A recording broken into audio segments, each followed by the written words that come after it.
Welcome back, welcome back. It's another day. How did you make it here? Who knows? We're armed though. We are so armed and ready for action. Because today we're doing one of the last armamental quests. We're arming, we're getting mental. Using our magical powers to solve the day, save the timeline. And doing it all solo ways. As you know, it is a Koopa style, it is a Koopa way that we don't need other party members that we don't play as. And I have my wonderful pet here. He is the dancing spinner. So hope you guys enjoy. Hope you're having a good whatever day I upload this on. Today, in this episode, we are going to find out where the traitor is, pinpoint his location, and hopefully bring him to justice, because, you know, these monster traitors, they have to be solved, settled. We can't have different monsters in different areas, you know what I mean? And so essentially we'll get that. There'll be a little bit of betrayal here. I think I'll just do both of these last quests in one fell swoop. Get you guys a little bit of a rundown on the entire ending of the Armamentalist way. Because I guess it's a twist, but not as huge as a twist as you'd really expect. I'd say the biggest twist of this quest is the ending, because it's pretty dark, but it does continue-ish through other quest lines if you want to do that. But yeah, you know, Armamentalist, as soon as you get all the vocation quests done, it's kind of sad. It's kind of sad. It's pretty fucking brutal, but I feel like this is more of an Eastern philosophy when it comes to things like making mistakes and truly caring and loving someone. We just do it differently here. There's a lot of tough love. There's a lot of righteous love. There's a lot of willful. I don't want to call it indulgence, but more like willful self-sacrifice. You know, seppuku. Over here, we always kind of tend to not take accountability, and that is indeed what the Armamentalists, the winners, I feel like the Eastern culture is very good at doing. You know, if there's one thing, they're all quite accountable. You know, I appreciate that. It's one of the things that I feel like maybe perhaps I had some Eastern ancestors, because it's those slight cultural traditions and norms that I just kind of vibe with. Also, another thing that I've noticed, I have a hard time accepting gifts, and that is another thing that I'm very similar to the Japanese on. Like, sure, I'll take accountability for my mistakes, but you giving me something for no reason and being like, yeah, you deserve this, I'm like, nah, I don't. What do you mean? Me? So, you know, I always do that dumb thing where like, no, it's not, yeah, you don't have to, blah, blah, blah. And lately I've been, you know, getting rid of that a little bit. I used to definitely be the guy who was like, you know, you want anything from the store? And I'd be like, nope, because I don't want that IOU. But you gotta remember, some people just have stupid amounts of fuck you money. Usually the white people. You know, usually people with more set-in family values. People with more nepotistic parents. You know, good set in life, you know, and you gotta utilize it. And oftentimes, people don't know how to utilize it. They can't just, I don't know, sit down and give things to a charity because they don't fucking trust it. And I get that. I get that. You really don't know where to put your money to good things. So I understand now when people constantly ask to buy me things, especially food, because, you know, people don't understand, you know, what else would he need? You're kind of right. You know, what else would I need, honestly? Not really a vain consumerist mindset person, you know?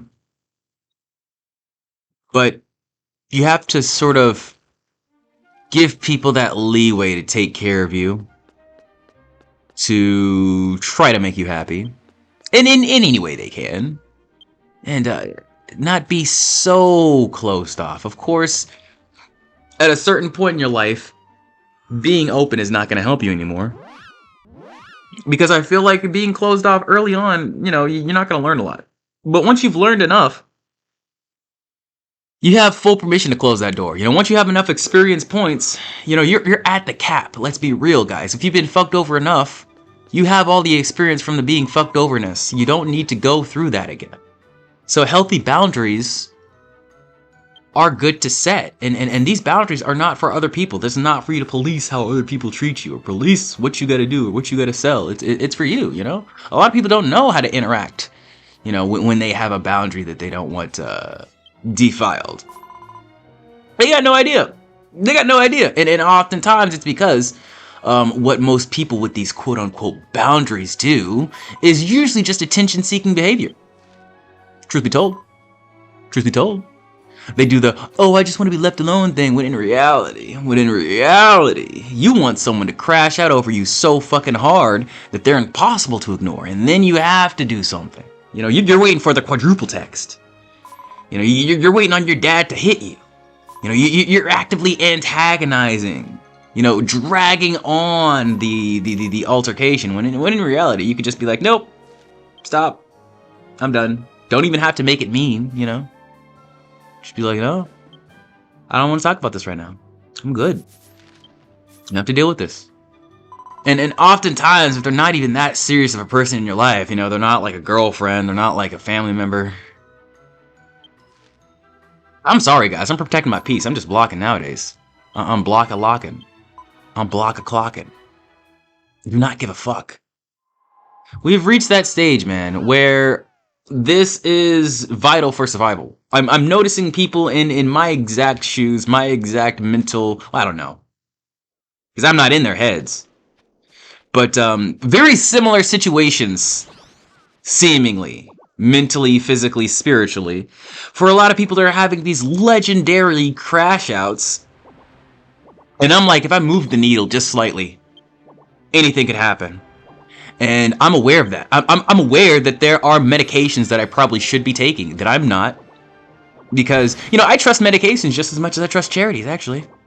We'll say it like that. We'll say it like that. Because the thing is, guys, we are the only person who really knows ourselves. We're the only person who can really control ourselves. Not any of these drugs.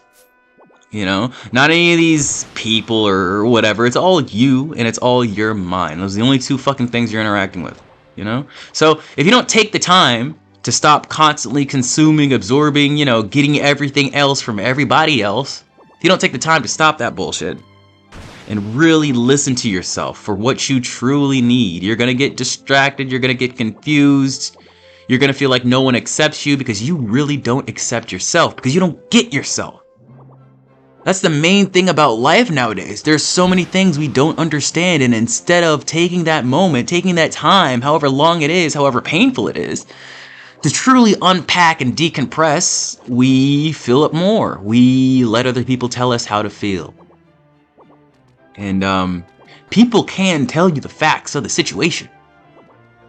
But everybody's got an asshole, everybody's got an opinion on it. And that's what you should really interact with mentally, is your opinion on it. Your feelings. That's what we have to interact with ourselves. The problem is people use these feelings that should be kept, you know. And this is like a male thing, I suppose. These feelings that should be kept usually in ourselves, and it's like, oh no, I want to be a woman. I want to share all my feelings. I mean, sure, but I'd say people just gotta learn the hard way. And oftentimes when people learn the hard way of what happens when a male shares all his beautiful and vibrant feelings 100% to a woman, and she can only take 25 capacity of feelings at a time, you'll learn the hard way. But the problem is when people learn the hard way, they get the wrong solution from learning the hard way. They're like, oh no, all women hate me for sharing my feelings. Time to bottle them up forever and then have them all explode all over the fucking place. I'm like, don't bottle up your feelings. You have to feel them, stupid. Hello? They're your feelings. You definitely have to keep feeling them. You know, of course, it's maybe not good to cry 8 times a day. But if you have to do it, you have to do it. As a guy, you know yourself. You know how much you have to cry. It doesn't mean you have to tell everybody about every, horrible altercation you're doing. You don't have to tell your girlfriend. She probably doesn't even care. I'm sorry, guys. This is just the way the world is.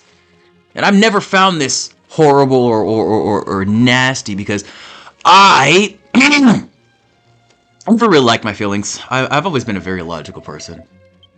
It doesn't mean I don't feel. Doesn't mean I've run away from them. It doesn't even mean I've like hate showing them to people. You know, I'm usually pretty open about how I feel about things, but I've noticed that the mask of nonchalant and peace, that slight mask, that shit can take you anywhere, nepotism wise. It's kind of crazy. It can get you in a lot of fucking doors. Of course, I think it also has to do with a lot of the way I look, you know, the people I know, things I am attracted to, all that shit. So it's a bunch of factors, and a lot of people are very annoyed that you know, kind of set from birth. There's no real way to change your factors besides all of these body modifications that are out nowadays that people love to do. And the thing with that, guys, is it truly is a temporary fix. You know, maybe one day they'll come up with an altercation to the soul. But if you don't change who you intrinsically are as a person on the inside, the external won't do shit. It won't, which is why, I mean, most people really aren't happy with all the surgeries that they do, you know, plastic or gender affirming. But that is very, very, very unreported. I was watching a leaflet, and she was mentioning someone that transitioned or said, you know, hey, I'm trans, and was going to transition. You know, a couple years later, leaflet being the only friend who was like, maybe we should consider, you know, just really, really go deep into what we're doing with ourselves here. As the only person that said that to them, they actually took their words to heart, and they thought about it, and you know, they didn't transition. And it's kind of crazy how so many people are just led on this path, and because of the toxic positivity, participation trophy, everybody is right, there is no wrong opinion, everyone is smart attitude that is now pushed. You know, all opinions are valid, all this bullshit, you know, all this bullshit. The toxic positivity has kind of led us to be, you know, toxic retards. And this is really annoying me that we're just now waking up, because I've been like a huge advocate of all these fucking movements, you know. Of course not super publicly online, but you know, whenever someone mentions them offhand, I'm like, yeah, you know, I care about black people, I care about gay people, you know, I care about DEI, they need more opportunities, blah blah blah. But in reality, all of these programs to disproportionately help marginalized individuals, they radicalize marginalized individuals. That is generally what they do. I'm not even joking. They make them believe that they can do no wrong because, you know, I've been set up with this horrible mind, right? You know, I got all these handicaps, so you got to give me 8,000 levels automatically. No. That's not how the world works. I think actual equality should be, you know, put forward. And of course, that can't be because, you know, we gotta make everybody seem super powerful, super amazing, even though they fucking aren't. You know, real equality is truly saying what reality is and giving everybody equal of opportunity, not of value, because nobody has equal value. Sure, we may be able to do the same shit one day if we go both train super hard and one person trains harder than the other because we both start at different places. I mean, it'd be very hard to find someone who starts at the same place as you. I mean, just look at YouTube. Can you find another channel with exactly 44 subscribers? Can you? Go ahead, try it. Try it. Give it your best shot. And then we'll see. Give it 5 years where we both go. I suppose someone's gonna have to take it harder than the other person if we're both gonna make it to the same place. But yeah, it's just like that, guys. We just want equal opportunities. Just like on this internet, you know? On the internet, we are all equal opportunities because you can't see me, I can't see you. You don't care about me, I don't care about you. You know, you can make a video just like this. You could download the game, you could download the free trial, play it, get your own controller, get your own voice on a mic. You could do this whole thing I'm doing. Super equal. Super equal. We got the same opportunities. But in the world, I could do this exact playthrough in real life. And I'm black. So it's better. And I can do way shittier than you as a white man. Okay, I don't know if you're white, but we're just gonna say for the hypothetical you're white. Same quality as you. And I would get way more praise. They might even fucking demean you. Like, oh, look at this white guy trying to do what the black guy did.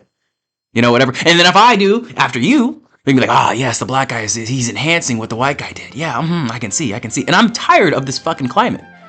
That the values are not there. They're not equivalent. Okay, we're on to the next quest. And I'm probably just going to keep on the same topic because I'm pissed off. Hey, if you got Rosie Bellamoo here, I have 3 VTubers. All right here, we got Lana, we got Leaflet, we got Rosie. It's pretty cool. It would be more funny, I think, if Lana was the guy, because she is 400-pound man-eating Big Macs. But Rosie's got to be the guy because I do like the suit here, you know. And I will get better horns.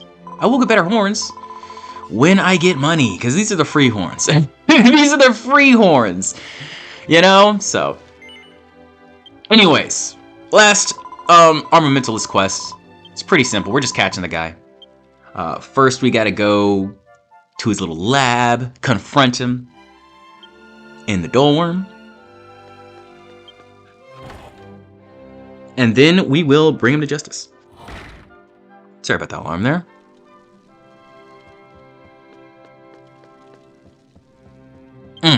And so we will finish off this wonderful Armamentalist quest. I suppose I could get into a little bit of the Armamentalist quest now, and then how this is pretty intense. Like I said, the last quest of this is just so sad. It's just so sad.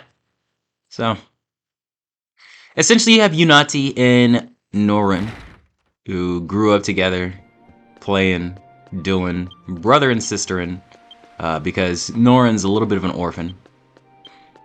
And they want to be Armamentalists together. Norin went to the guard. And Unati actually went to the Armamentalist. And now we have this whole situation where Norin got tricked by this monster trader guy, because the monster trader has a similar story to Norin back in the day. We'll learn at the end of this quest, but essentially Norin had a run-in with a bunch of, I think it was like a pirate gang or like a monster gang or something like that. They destroyed the town, and during the attack, his father wasn't able to protect him. He was protecting like other areas or whatever. We don't really know the full scope of the story. But yeah, he survived. His mother died. Town was destroyed, and I think his father like died in battle or something too. So like he was completely orphaned, and he was like, well, you know, why would I go to the Armamentalist when they couldn't even save my mom, my dad died? Like, it was fucking terrible. And so this guy says he had a similar story. See, like, this is his fake story.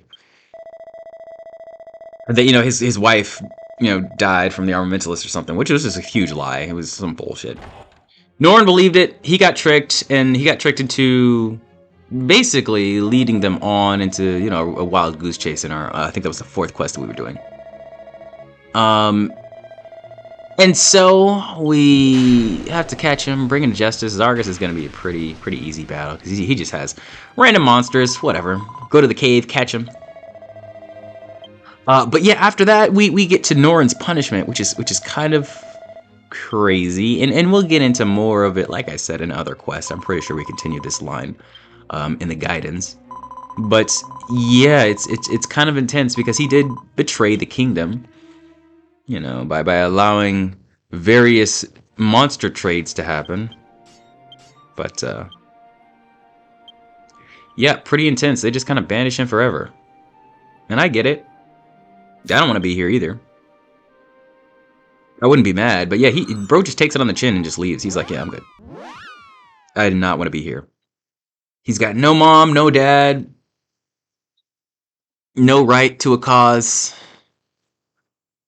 You know, and he's like, fuck it. We fucked up. So, it's time to take accountability and do what it do. Do what it do for real.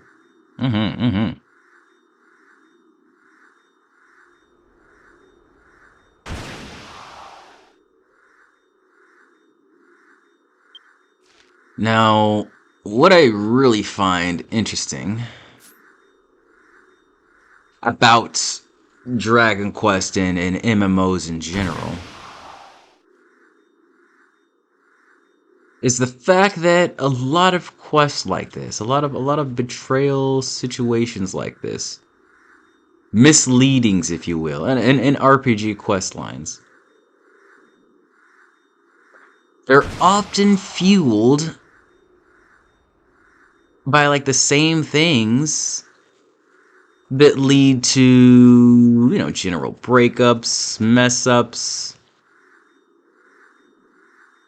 congruent misunderstandings that, you know, get people fired. And sometimes, you know, people don't even recover from this shit, to be honest. Like, I'm not gonna give specific examples, but essentially, I'll give a little goofy one. You know, like let's say somebody misplaced their burrito, right? I don't know where that burrito is. I got no fucking idea. And they have someone who they just kind of suspect, you know, just kind of suspect. And then this guy over here licking his lips, you know, delicious. Nutritious. You don't know what he just ate, but he's licking his lips. He seems satisfied. You know, you got an option. You could be a Norin, and you could start a whole plot to absolutely destroy them from within, while not saying anything. I suppose there's multiple options. You could say something to them, and be like, hey, you know where my burrito is? Well, I don't know what happened to it. I'm so confused. Or, third option, which is usually what I do, you just shut the fuck up and keep looking for it. Not even associate them with it, you know? Just keep on trying. And, you know, if you don't find it, it'll turn up. But, yeah, a lot of people love to point fingers because we don't know how to solve our own problems. And maybe we think ChatGPT is helping us with this. I don't. I think we just need to learn how to communicate better. You know, you can come to someone with an issue, just like I did in the second one, without crashing the fuck out on them. You know, of course, there's the hidden lore of the fourth option, where you can accuse them, slap them, and then say, "Spit out my burrito," and then choke slam their face into the ground. There's that fourth option, and strangely enough, that is usually what people fucking do. You know, it's the problem with life. That's the explicit problem, because that's technically is not wrong, according to the masculine standards that we have nowadays. You know, a lot of people would say, yeah, that's what you should do. You don't ask questions, you just take what you need. I'm not saying this shit is retarded. I'm saying these people just lack a level of critical thinking that, honestly, nowadays, is completely unnecessary. Completely. Now, I think we should make it necessary again to critically think this much, but nowadays it is not. You can ride completely on emotions, feelings, you know, vibes. You can vibe code your life, man, and it will work out well for you if you are competent, if you are quote unquote hardworking, if you are nepotistic, and if you got the right look, if you know what I mean. If you know what I mean. If you look like a wonderful Rosie, a wonderful Leaflet, maybe even a wonderful Alana, even though she is 400 pounds, people still like her. People will love you. And oftentimes people can't, like, they can't cope with this brutal reality of life, that it is all pretty much just, you know, for embellishments. But who cares? We're put on here for a reason. Put on here for a reason, man. And so I think the crash outs that I see that are so, like, close to what I could do, what I do see, and you know, the way I see my mind work, I'm like, oh yeah, I thought of that. I thought about doing that a couple times. That's crazy. Yeah, insane. The thing is, you have to accept that this place is kind of fucked. Write out a course, you know, chart your course for what the fuck you want to do. Maybe day by day, maybe minute by minute, you know, but just decide on one thing and execute. That's the only way you're going to gain confidence. That's the only way you're going to gain competence.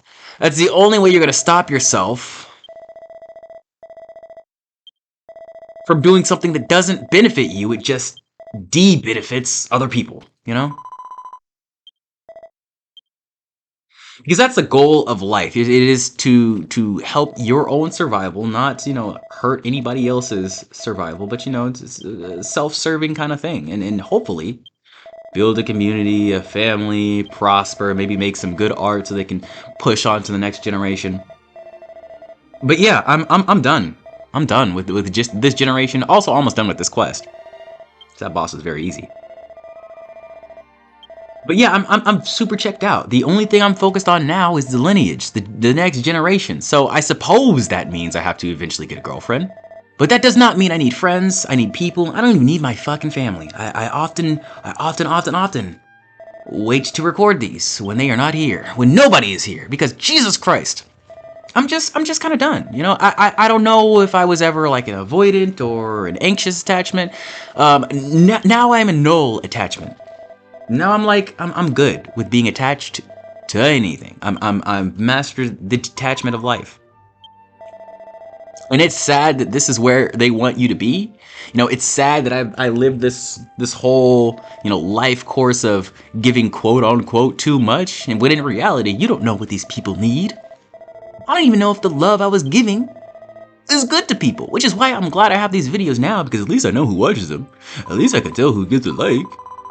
In real life, you don't get that. And oftentimes, I can't even recall when people looked at me and it wasn't a smile. I can't even recall when people fucking yelled at me for doing something that I actually did intentionally. I cannot recall when someone tried to openly and honestly hurt my feelings, and it actually got to me. Because people don't openly and honestly try to do that. People will openly and honestly try to be your friend. And everything else is under the surface. Literally everything else.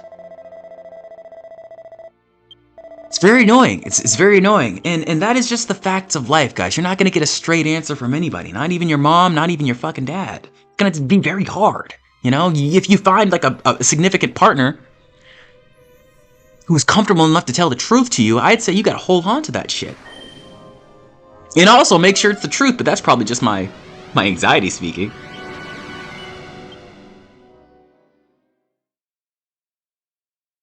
The thing is, most people will just smile in your face and say that you're the best person ever and love you, because that is what's comfortable. That is what we are capable of handling at any moment in time. You realize I can handle 1,000 smiles and happiness coming my way, but if I walk outside and 1,000 people yell at me and say you're ugly and you're disgusting, I'm gonna crash out. I'm gonna fucking crash out. That's why that's the default for society. Hello? Are we stupid? That's why that's the default for society. Okay? So, I can't act like this crazy performative whatever bullshit that I've done my whole life is something that, you know, I actually intrinsically is within my soul. It might be. But it's more possible. It's more intrinsic that this is just the way I was raised, this is the nature I was around, and this is the conditions that I was built to prosper in. Completely fine. Completely okay. And we have to realize that. We have to just slowly realize that we are just the comfortable troglodyte humans that we are brought up as, and there's no real way to change that. You know, all your physicalities and all your makeups from birth, they're pretty much gonna stay the same from baseline. The problem is nobody's comfortable with that. We gotta make class changes. We gotta make, you know, altercations, because the crazy thing about life is that we have so many places and we're not accepted in any of them. So many places to be, so many environments to go to. Like, why do you think so many dudes are on Roblox? Nobody accepts us anywhere. Anywhere. Because everyone's too different. The differences have outweighed... I don't want to call it, like, compliance, but... I'd say, like, the benevolence... You know, it's the malevolence...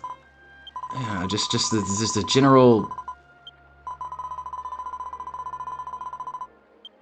general way people treat each other, you know? It's just so unreal. It's very annoying. It's very annoying. It was so unclear to see from before. Very, very unclear in my opinion, but the people that had their eyes open this whole time, man, I apologize. I apologize for, you know, everyone telling you you're wrong and horrible and a shit person. In reality, we are all some degree of shit people. And that's okay. The problem is when you live this whole life where you have to smile and wave at everyone, and then that suddenly convinces you that you're not a shit person. And I'm sorry, man. No matter how many smiles and waves and clappies I give to people, I always know I'm trash. I'm garbage. I am a troglodyte being. And man, that's just okay. Man, that's just fine, okay? That is just alright, okay? Nobody's perfect. Just like Hannah Montana said.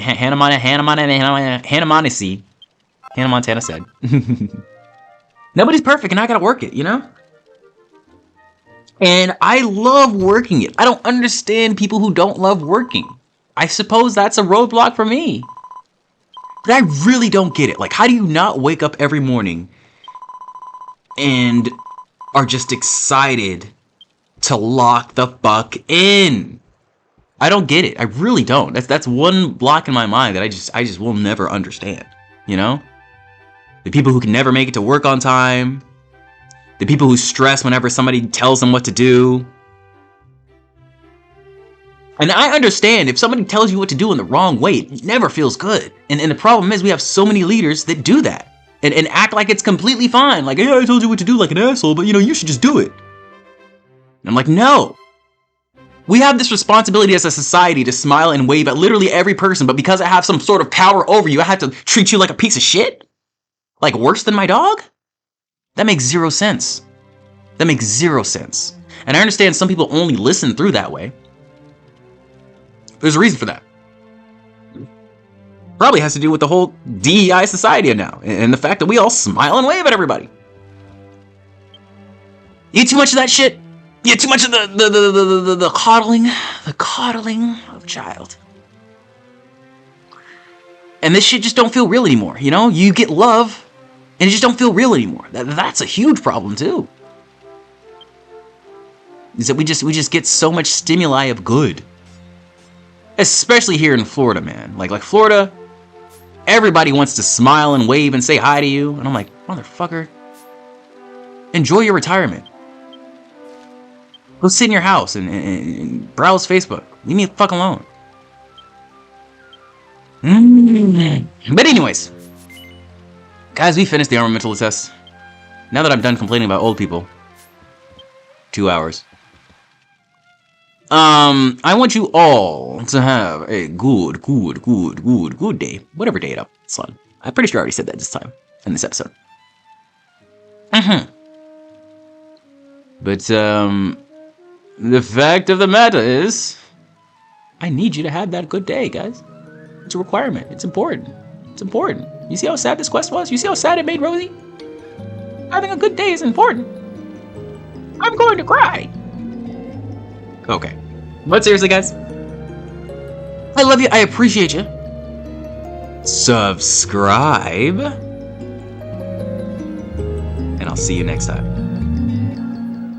Niggas be thinking I'm deep, intelligent, fooled by my college degree. My IQ is average, there's a young lady out there, she way smarter than me. I scroll through her timeline in these wild times and I started to read. She mad at these crackers, she mad at these capitalists, mad at these murder police. She mad at my niggas, she mad at our ignorance, she wear her heart on the sleeve. She mad at the celebrities, low key I be thinking she talking about me. Now I ain't no dummy to think I'm above criticism, so when I see something that's valid I listen, but shit, it's something about the queen tone that's bothering me. She strike me